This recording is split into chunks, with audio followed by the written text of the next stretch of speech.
একটা মেয়ে শুধু নামাজ কালাম রোজা করলে আর শুধু সংসারে কাজ করলেই কিন্তু হবে না। তার স্বামীর সেবা, তার শ্বশুরের সেবাও কিন্তু একটা বড় অংশ। এটাও কিন্তু একটা ইবাদতের মধ্যে পড়ে। আব্বা তুমি এই কাজ কিভাবে করতে আর কিভাবেই বা করো? আমি ওই সময় বুঝিনি কত টাকা নষ্ট করছি।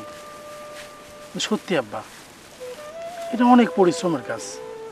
আমার আমার আমার তোমাকে চাই জান্নাত, আমার তোমাকে চাই।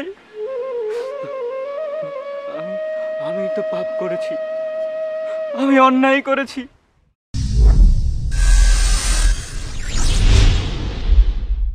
অবশ্য এই সময় কারেন্ট যায় খুব ভালোই হয়েছে বুঝছো।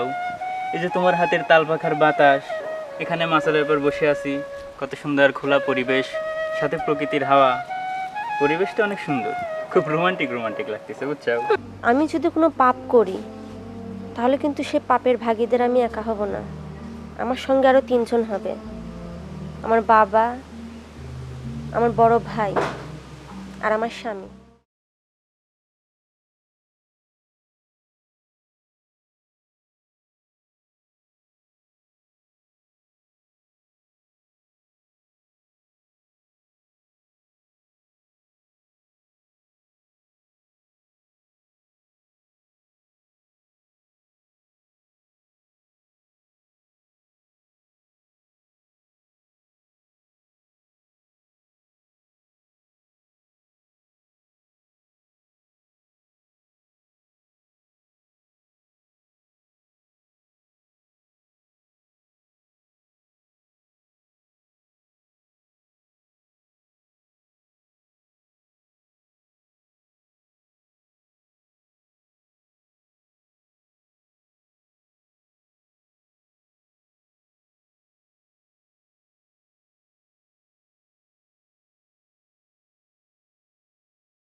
এই কি করলা তুমি? এটা কামড় দিলে কেন? হ্যাঁ,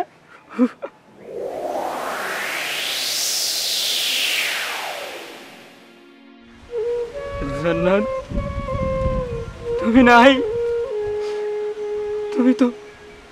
তুমি তো ছিলে আমার আশেপাশে, আমার হৃদয়ে জুড়ে, আমার প্রতিটা মুহূর্তে তুমি সবসময় আমার পাশে ছিলে।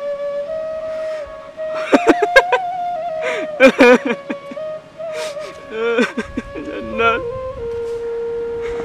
আমি তোমাকে খাওয়াই দিতাম, তুমি সবসময় আমার পাশে ছিলে।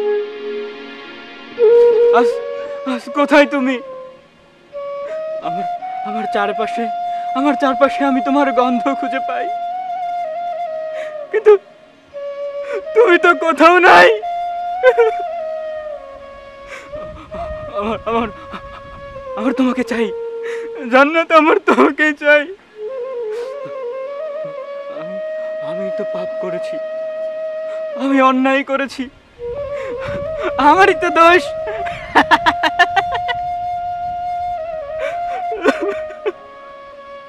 এই তো তোমাকে তাড়িয়ে দিল। আমি পাপী, অন্যায় করি।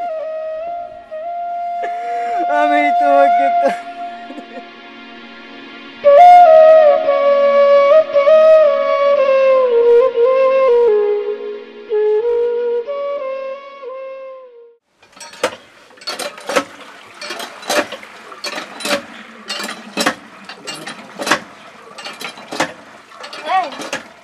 তুমি পানি উঠাচ্ছ, আমাকে তো ডাকুনি গোসল করবা।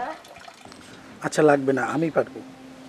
আচ্ছা, তুমি আমাকে তোমার সেবা থেকে বঞ্চিত করো কেন? তোমার যখন যেটা দরকার তুমি আমাকে কিছুই করতে দাও না। একটা মেয়ে শুধু নামাজ কালাম রোজা করলে আর শুধু সংসারে কাজ করলেই কিন্তু হবে না। তার স্বামীর সেবা, তার শ্বশুরের সেবাও কিন্তু একটা বড় অংশ। এটাও কিন্তু একটা ইবাদতের মধ্যে পড়ে। আর তুমি আমাকে সেই ইবাদত থেকে বঞ্চিত করছো। এভাবে যদি আমাকে কোনো কিছুই করতে না দাও, তোমার সেবা করতে না দাও, তাহলে তো আমি জান্নাতে যেতে পারবো না। তোমার কাছে আমার একটাই অনুরোধ, দয়া করে তোমার সেবা করতে দাও আমাকে। আচ্ছা সরো, আমি পানি উঠাই দিচ্ছি।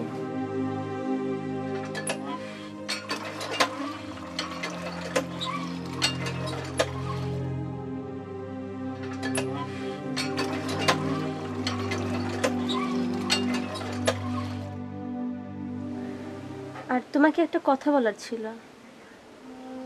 বলছিলাম তুমি যদি 5 ওয়াক্ত নামাজ পড়ো তাহলে আমি এর থেকে আরো বেশি খুশি হব।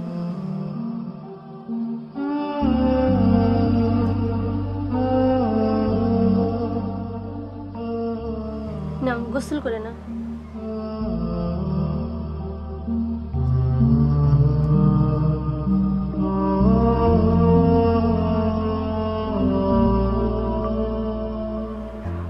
হে আল্লাহ, তোমার কাছে লাখো কোটি শুকরিয়া। আল্লাহ, আমার এতদিনের দোয়া তুমি কবুল করছো। ওর নামাজ পড়তে রাজি হয়েছে, ওর সেবাও করতে দিচ্ছে। আল্লাহ, তুমি ওকে দিনের পথে নিয়ে আসো।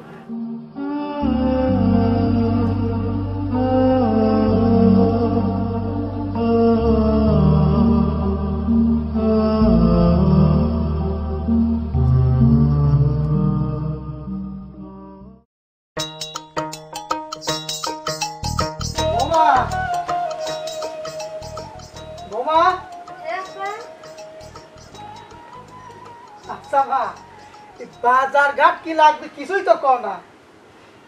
আচ্ছা দাঁড়ান, আমি বাজারে ব্যাগ এনে দিচ্ছি। আচ্ছা দেখ দাও।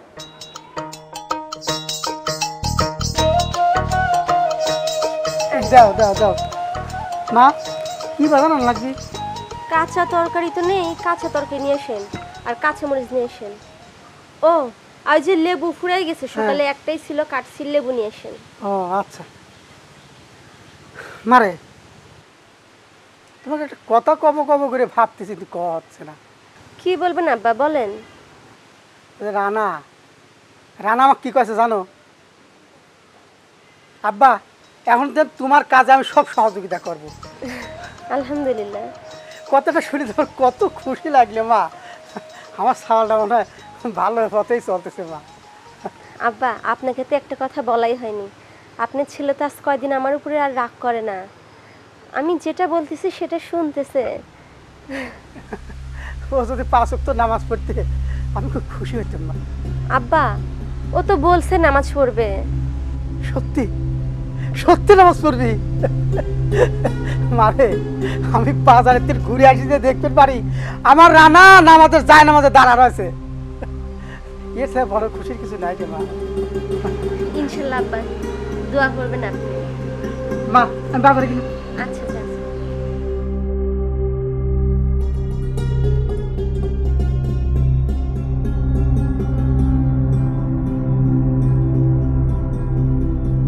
আসসালামু আলাইকুম চাচা। ওয়ালাইকুম আসসালাম।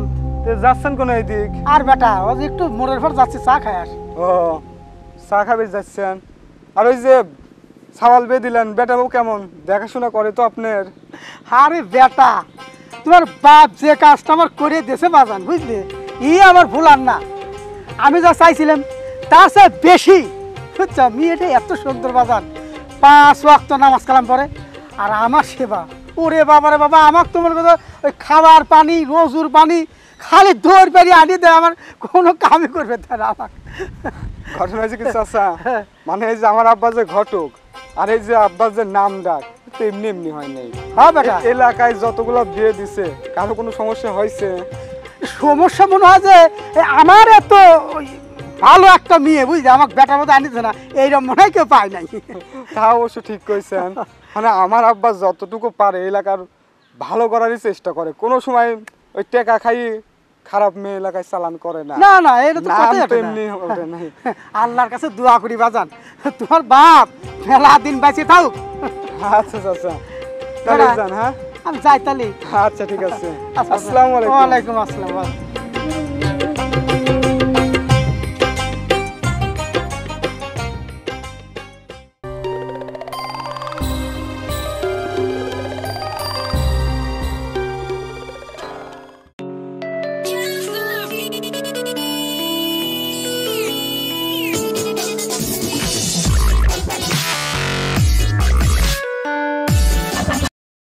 হ্যালো,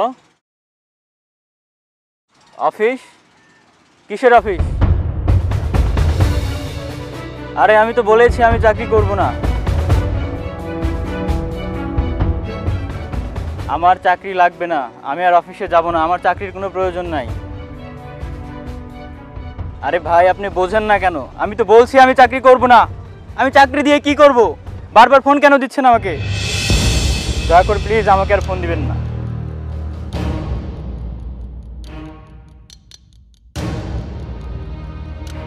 আমার লাইফ, আমি সিদ্ধান্ত নিছি, আমি বলে দিছি আমি চাকরি করব না, আমার চাকরির কোনো প্রয়োজন নেই।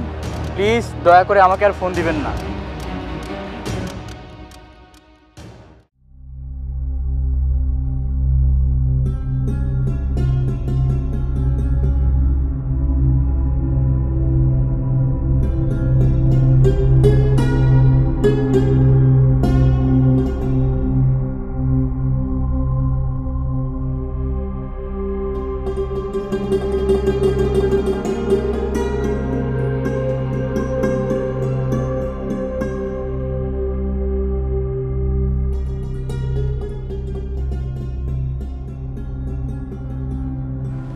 হে রব্বুল আলামিন, গফুর রহিম মাওলারে, তোমার কাছে লাখো কোটি শুকরিয়া যে তুমি আমার স্বামীকে দিনের পথে নিয়ে আসছো।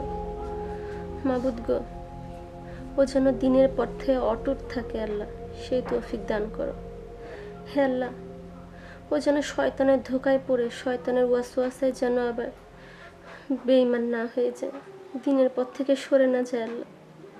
মাবুদ গো, তুমি ওকে আরো জ্ঞান বুদ্ধি দান করো। ও যেন 5 ওয়াক্ত নামাজ পড়তেছে, আরো বেশি বেশি করে নামাজ পড়তে পারে, বেশি করে তোমার ইবাদত করতে পারে, তোমাকে ডাকতে পারে।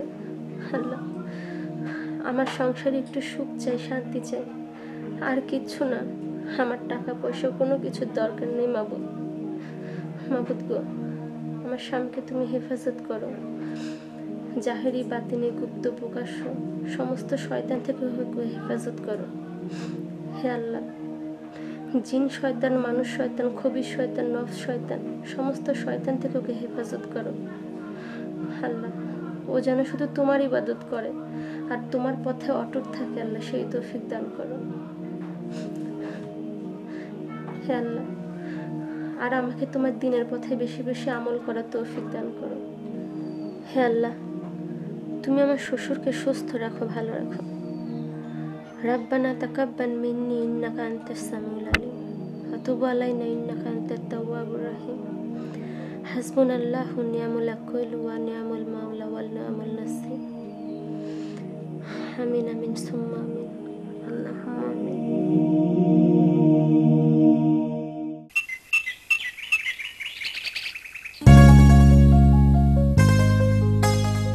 নানা,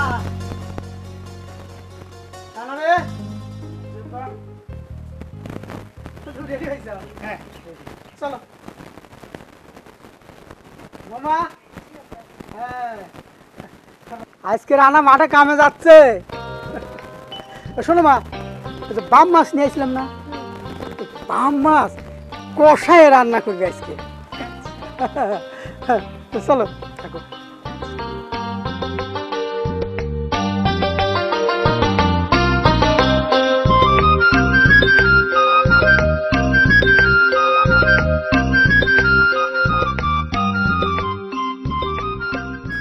আরে বাসা নে রে, ওইরকম করে বাসে নাকি? কাম তো কোনোদিন করো নাই, আর আমি তো তোমার ঘরে কোনোদিন একটা মাঠের কাজে নিয়ে আসি নাই। খালি ওই লেখাপড়া করিস, প্যান্ট শার্ট পরে ঘুরে বেড়াইছ।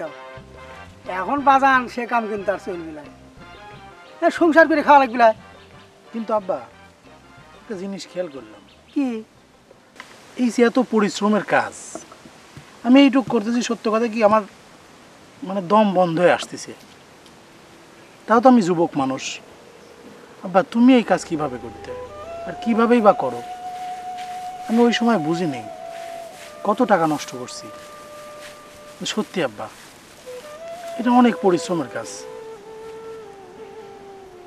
আব্বা কম এই পরিশ্রম আমি সারা জীবনই করে বেড়ে চাই, তোমাকে আমি আর কাজ করতে দিচ্ছি না। আব্বারে, তোর মতন সুখের কপাল আমার ছিলে না। আমার আব্বা ছিল গরিব মানুষ, মাঠে ঘাটে খাইতে খাইতে। স্কুলে গেছিলাম বাপ, 1 ক্লাস পড়েছিলাম। সংসারের এই কষ্ট দিয়ে আর পড়াশোনা করে পারলাম না। এই আব্বার সাথে মাঠে ঘাটে কাম করবে লাগলাম। এটা আমার অভ্যেস হয়ে গেছে আব্বা। তারপরে বড় হইলাম, বিয়ে করলাম। তোর মা যখন ঘরে আসলে তখন এই কামের দায়িত্বটা আমার বাড়ি গেল বাপ।